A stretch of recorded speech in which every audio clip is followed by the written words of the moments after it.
To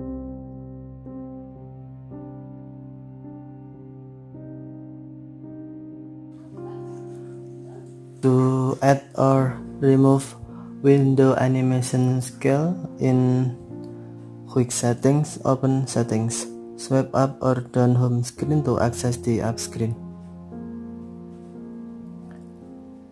and then tap settings, scroll down, and then tap developer options. Scroll down, tap quick settings developer tiles,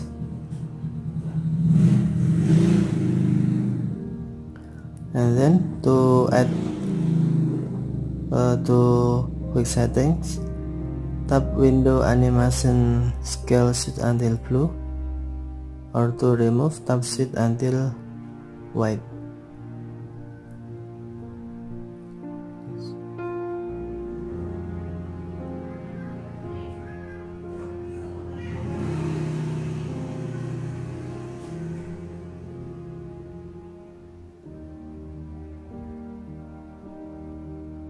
Okay, thank you for watching.